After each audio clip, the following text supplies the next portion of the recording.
السلام عليكم حباباتي حنوناتي خياتي العائله كامل، مرحبا بكم في قناه المتواضعه على الطبخ والاسره. اليوم ندير لكم رسالة تاع التاكوس ملاح خفاف، واللي يحب العجينه تاع التاكوس يخلي لي في التعليقات نديرها لكم وحدها. تبعوا معايا نبدا على بركه الله.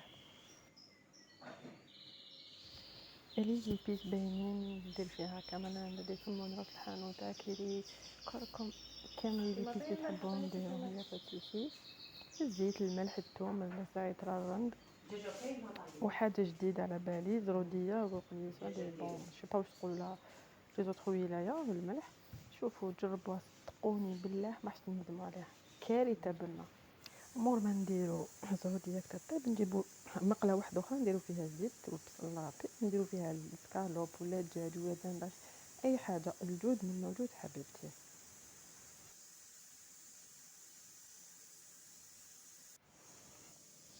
من بعد نقلوها كما كتشوفي الملح، نزيدوا لها فرomاج رابي، فرomاج قطع صغيره، ونديروا لها لا كريم خاصيتو هذه صومه متبنن كارثه. نعاودو نردوها في النار حتى ما غير تشرب وتنشف. وتبعوا معايا ايطاب باغ ايطاب، صدقوني والله غير روعه. وفي رمضان راح تفرح بزاف العائله. وقو بالطبع وشان، وهذاك القو تاع زروديتو ما راحش تحسوا له بتاتا.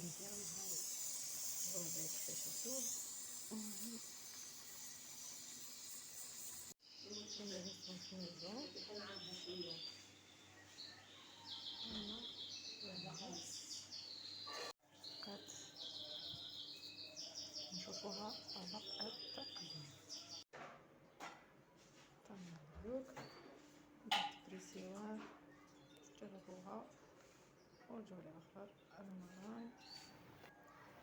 الحشو كيما شفتوا درنا ان صوص ميزون، نخليكم التعليقات كيفاش خدمتها. المايونيز ودرت هذيك الحشوات اللي دو حتى شويه طماط شويه فريت، ودرتها في المري.